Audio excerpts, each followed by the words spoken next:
Hi everyone, I'm Stan Mallow. Welcome to Paranormal Yakker. My guest on today's show is Mark Beale. He's an internationally acclaimed hypnotherapist specializing in past life, between life regression, and spirit releasement, and has given over 5,000 regression sessions as a practitioner since 2006.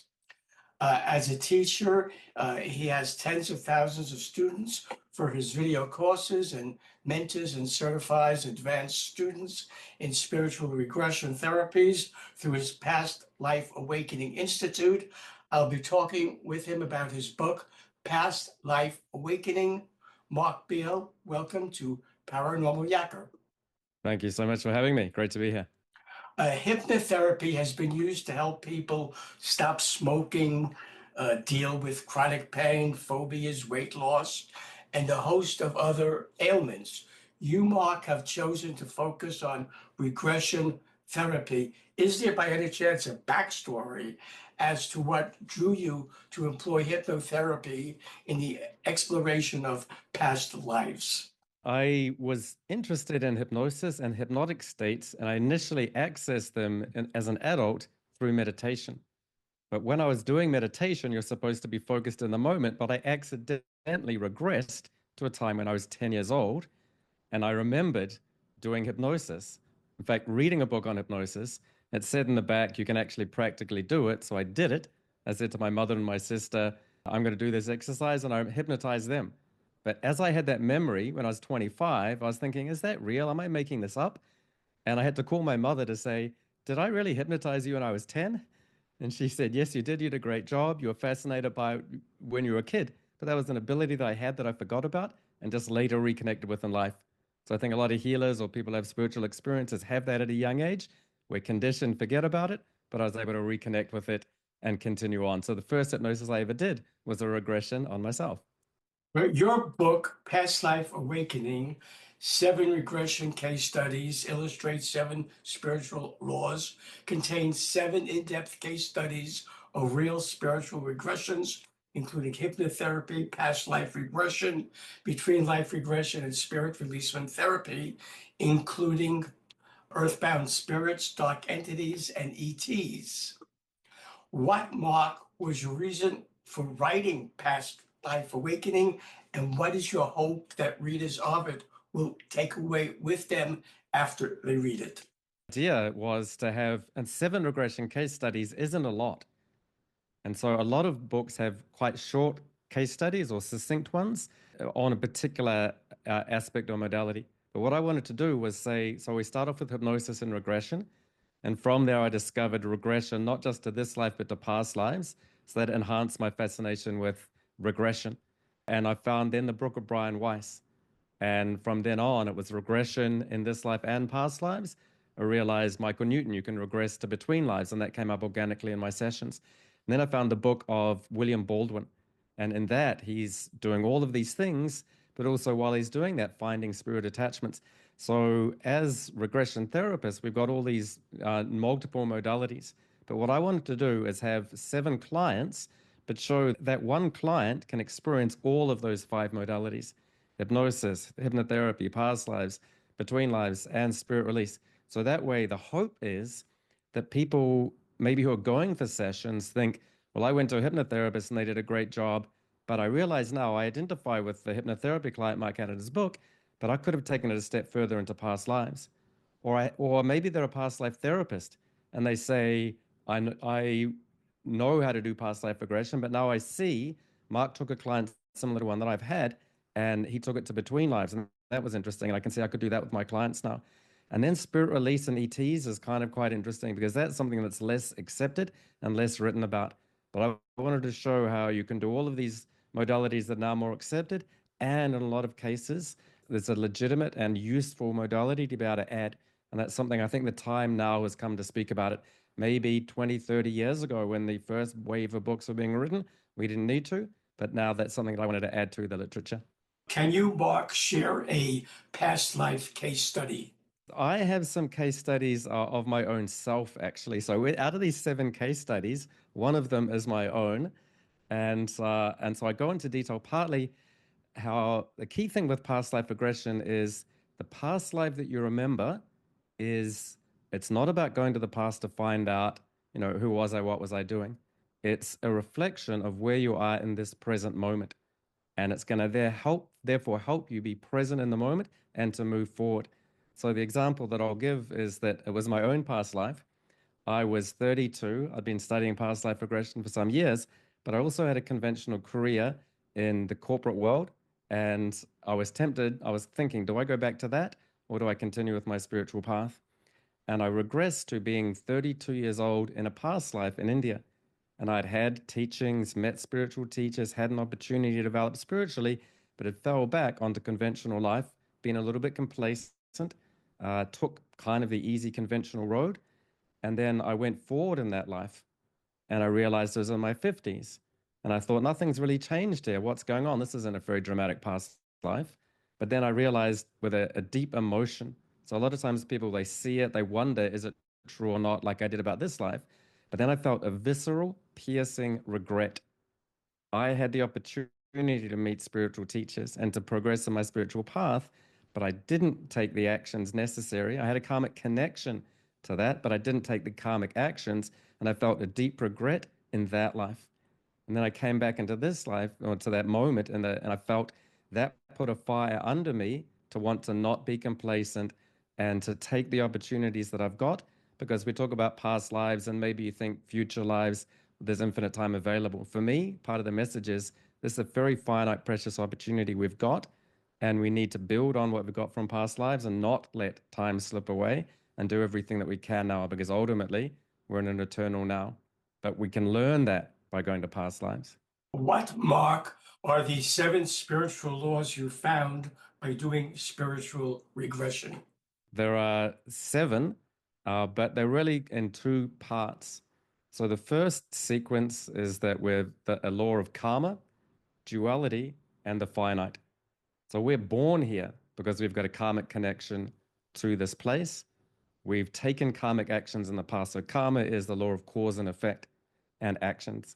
So there are causes that have led us here, but they've led us into a dualistic world with apparent opposites where we face challenges and appear to suffer. Things are good or bad.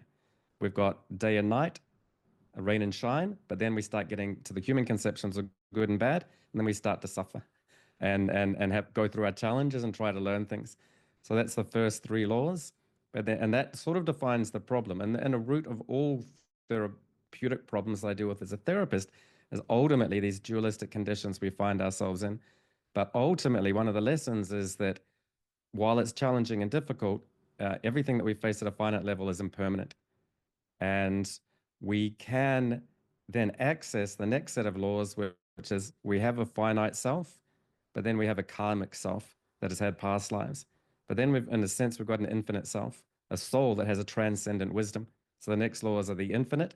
So I've got a law of the finite, but then the infinite. So that appears to be a contradiction, but it's resolved by the 5th one, which is we transcend dualistic opposites and go beyond good or bad, right or wrong. And that means that we're able to transcend some suffering and get a therapeutic resolution. And as we do that, we come back to the 7th law, which is karma, which is action. And the first law is karma. But if we're taking actions based on dualistic misunderstandings, then we're going to continue to create karma. But if we're taking grounded actions after having some transcendent realizations, then we're going to be resolving karmic residues and moving forward rather than getting stuck in old loops. Many people throughout history have questioned the existence of spirits. Are they real? And if they are, is there such a thing as light and dark spirits? What I would like to know, Mark, is how does the existence or perceived existence of spirits work in therapy?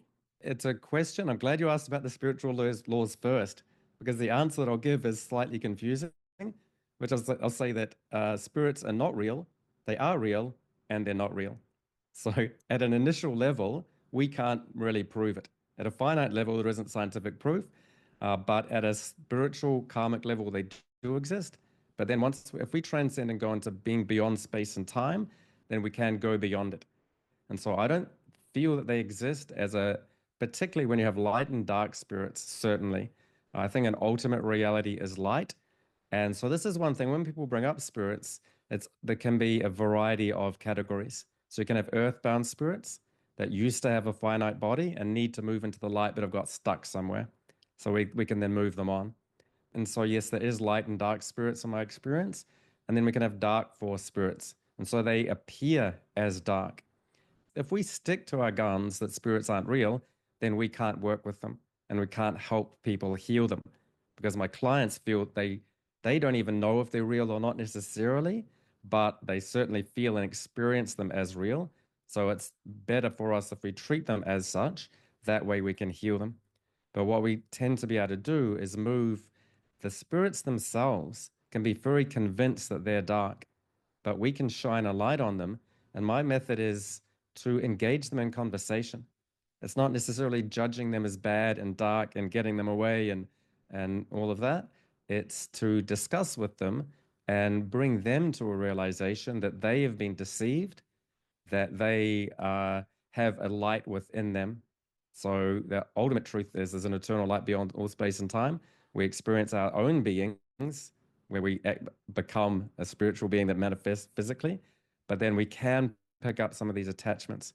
But there is a way to heal them, and it can be conversational. So in the book, there are simple methods. If you can tell them to go away and they do, great. But if you do that and it's not working and you're getting pushback, then the book goes into a lot of depth on the conversational techniques you can get and the insights that you need to be able to have them move on effectively and efficiently once and for all. Is it possible for you to share a spirit release study? There are a number of the categories of the key here. So the first category is earthbound spirits. And so they will often be attached, but I'll actually combine them because you can have an earthbound spirit. And so that comes back to that point where I'm saying, why if there's light and dark spirit, and if I tell a spirit to go, why wouldn't it leave? And so in a simple case, if an earthbound spirit is attached to somebody, as I illustrate in the book, they may die. So in the book, I give an example about a guy who is attached to my client, and he died in a car crash. But in that car crash, he actually killed his brother, and he felt guilty for killing his brother. His brother died and went to the light, but he didn't follow him into the light, and he was stuck in his own guilt. So he hung around and ended up, and it was over 90 years ago. And so I did some work where I convinced him that your brother, you don't need to feel that guilt. Your brother can forgive you and you can go into the light with him. And he debated me on that a little bit, but eventually I was able to convince him. We were able to test it where I regressed him back to the time of his death. And he did then see his brother waiting for him in the light and did then forgive him and welcomed him with love. And so, yeah, so that's an example of they can stick around for, many years. And that's another thing you can use to convince them. Like, do you know what time it is? What are you doing here? You could have moved on with your life, but you're stuck here. And there's a funny thing where they have the intelligence they have the silliness to get stuck, but they have the intelligence at some point to realize they're stuck and that there's a better way. But they just need a little bit of that discussion to get them to that point. But once you speak rationally with them, they tend to be able to be able to understand things and then make a right next decision and move on. Do ETs really come up? And if they do, how does that work in therapy? Yeah, they do, and it's something I was never particularly interested in. It was something that came up sort of accidentally, and it's something that I found them in William J. Baldwin's book, Spirit Releasement Therapy, a technique manual. And so there are a lot of things that can come up with ETs. So people will do channeling of ETs, or they'll have ET abductions, and they may then, and for a lot of people, that works out well, and they have no problems, so I don't see them. So I'm the first to admit that I have a subjective bias. I only ever see people if they've got a problem, and I'm not looking necessarily for these kind of things. It's not something that I honestly spend time reading about. But I started reading about it because I noticed that while people might have an earthbound attachment, sometimes they'll have an attachment of an ET device. So I don't find ETs attaching to people, but I do find ETs leaving devices in people. And they're kind of like psychic devices. And they tend to be watching and gathering data, or they might be running experiments. And so the three types of, so they come up in therapy because they have three types. And sometimes there are, I call them spirit, and the three types, and I don't get into grays or reptilians, or I don't know about it, and I don't ask, even if they're there. As far as I'm concerned, they either have a positive intent, a neutral intent, or a negative intent. And I just work with that intent. And so, and the funny thing is, even the ones with a positive intent may not have a positive effect. And sometimes the clients even agreed to have a device in them or to do an experiment or to be part of some data gathering project that would help the ETs. But what tends to happen by the time they come to me, that is having negative side effects. So I tell in the book a case study about a woman who had a device that started off as a ball with spikes that was kind of defending itself from being found. And once we broke through, it was more like a reptilian egg. And it was in there as a project to sort of upscale her and make her a bit superhuman. But the experiment wasn't really working out. And what it was actually doing is blocking her in her life. She had a lot of IBS problems, a lot of gynecological problems, relationship problems, not able to get into relationships and blocking all those things. And so she had actually been channeling ETs, so she was quite interested in ETs and positive towards them. But she herself had to admit, and she'd had the part of her had sort of consented and agreed to this experiment. But then I asked, how long has this been going on? And they said 30 years. So I said, guys, your eggs gestate and then hatch. Something happens. If it's there for 30 years and nothing happened, I think we've got the result of our experiment. The experiment is nothing positive came out of it, and the side effect has been quite damaging for our client. Even if she did give permission in the past, she's revoking it now. So what can we do about it? And they were trying to fudge it and get around it and continue to have it for some reason. But again, as you explain it and stand your ground, we're able to stand up for her sovereignty and to have them agree to remove it. And I worked with her again a year later, and all the problems that she'd attributed to that had gone and had stayed gone. So for me, as understanding technically how that works, I'm not sure, but I can just observe that these are the kind of cases that people bring, and these are the effects that they give. So I document that in a lot more detail in the book. From the thousands of clients who have come to you for a regression session, have you found that certain issues they were concerned about were more prevalent than others? As time's gone on, I've tended to focus on the healer's path and the spiritual path. So a lot, even the half of my work is mentoring advanced students, half of whom are psychologists, and half of whom have a background in spiritual therapies. And so some of the big things, it comes back to that spiritual law of duality. People have this conflict between I want to fit in this conventional dualistic world and be accepted and have some respect and be paid. And on the other hand, I feel really drawn to this spiritual healing work, which people doubt and may ridicule me for. And so they have this conflicting duality within themselves that they want to resolve. And their finite self in their head gets confused. But one way to resolve that is just forget about being spiritual and enjoy the conventional world. But there's a part of them that feels, and then they go back and they find past lives where I've been a healer in the past. I set an intention in my between lives that I want to come back and be a spiritual healer. And so that's even why I became. And so in one of the case studies, she had been a medical doctor in the Old West, and she felt frustrated that she could give people medicine, but one woman in particular was there. She was a male doctor. She's now a female psychiatrist. But back then, she was a male doctor, and all she could do was prescribe medication. And there was a particular client that she felt she failed because the men of the town would call her hysterical. She would then give her some sort of counseling and talk therapy, but then she'd be talking about the relationship.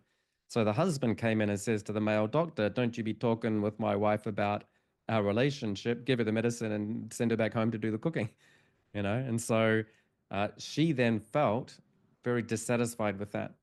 And she thought, I want to come back and be able to do psychological therapies. So she came back and this was like in her late 50s. She came back, is now a psychiatrist, has had a lifetime of being able to help people at a sophisticated psychological level. But now at this point in her life again, she's feeling dissatisfied. Oh, I wish I could help people at a spiritual level. And so, in one sense, she's fulfilled what she wanted to do in that past life. But this sense of dissatisfaction, we don't want to overemphasize any disappointment we have. And let's not forget that you're able to achieve what you wanted to achieve. And from that point, she was able to go back to another past life where she remembered being in Lemuria. And she had this sense of connection to I want to be a spiritual healer, but she was there at the end of Lemuria and she was only a teenager when it fell. So she was just launching, she just finished her training and was launching into a spiritual career. And so now she has this other negative association that if I go into spiritual healing, then the city will fall apart again. And so part of what we can do is say that made sense then and that was true then, but it's different now. So let's take the past resources from that lifetime where you've achieved what you wanted to achieve and progress psychologically. And now let's know that things are different now. And now is the time to bring in the spirituality. And then all these threads from multiple past lives came in and she was able to move on and take the next step. Earlier in our interview, Mark, you had mentioned that you had explored your own past lives and mentioned them. In what ways do you feel those past lives have influenced who you are and what you are doing in this reincarnation? Yeah, they've shone a light for me on who I am as a being and what I can do and what I should be doing. So I came in with an early connection to hypnosis, but then I forgot about it and I just got into all the conditioning. So, yes, I read a book when I was 10 on hypnosis, but then when I was 15, I saw Wall Street by Oliver Stone. And I thought, well, I think I'll just be a trader and make money and be, successful in that way. And then I got into that world and worked in trading rooms in London and Hong Kong and Sydney. And but strangely, I'd wanted it actually for quite a number of years. But as soon as I was there, I was like, this is not a long-term road for me. But luckily, I had enough money and enough time because things were booming. You could do a 6-month contract and then travel 6 months. So it enabled me then to go and reconnect. And then I would go, why would a guy who's, sitting in an office tower in London go to a small town in India and feel a deep connection and feel that this is not a waste of time or money to be here for months on end? And so it was something that helped me break my finite dualistic view of myself and expand it into a karmic view of myself. So I'm not just this one person who did this training and watched these movies and think I'm going to do that when I grow up. I realized that there was a past life part of me that wanted to be in India, but wanted to follow a spiritual path, but didn't one of those other times. And I had other times myself. I was a doctor in India, but I was a British doctor as part of the Raj. And I was like medicine, but also felt pretty uncomfortable with being part of an empire. And even my superiors kicked me out and said, don't go native, go home. And so I was able to come back this time without some of the medical baggage or the imperial baggage. And and a lot of that combines to help you realize the continuing narrative and themes that you're doing over a number of lifetimes. And that gave me the courage it's not easy. And it's easy to travel around in your 20s and explore the world and whatever. But by the time you're 30, it's like, okay, get serious, get a haircut and get a real job, you know? And so at that point, I was like, well, yeah, that is the right thing to do. And I did that actually for 2.5 years, and they're probably the worst years of my life. Now, the funny thing was, my friends who were in the same job thought it was fantastic. They loved it. It wasn't actually that bad, but it just wasn't right for me. And so I needed various kicks along the way to get me to go ahead and do what I needed to do. And so that awakening came in a lot of ways. And the past life narratives that I found were a big part of awakening me, not just to what I did in the past, but they really helped made me, live the life that I've been living now for the last 20, 25 years. Should viewers of Paranormal Yakker want to buy Past Life Awakening, 7 regression case studies illustrate 7 spiritual laws, learn about your regression sessions, the courses you offer, and your Past Life Awakening Institute, how, Mark, can they do that? They can go to my website, which is pastlifeawakeninginstitute.com. So, and my YouTube is there as well. And then they can click the links and they'll be able to see I've got on Udemy, I've got a bunch of courses with a lot of reviews. And so that's where a lot of those clients are. And yeah, and then, they can then see about some of the mentoring that I offer, which is only on my website. And that's quite specific to people that are going for that extra level of professional training. Great. Mark Beale, I thank you for being my guest on Paranormal Yakker. Yakking with you has been an illuminating experience. Thank you. Thank you so much. It's been great to be here. Hi, everyone. This is Stan Mallard of Paranormal Yakker. I hope you enjoyed the interview you just watched. So that you don't miss any upcoming shows, be sure to subscribe to my free YouTube channel. To do that, just press the subscribe button on your screen.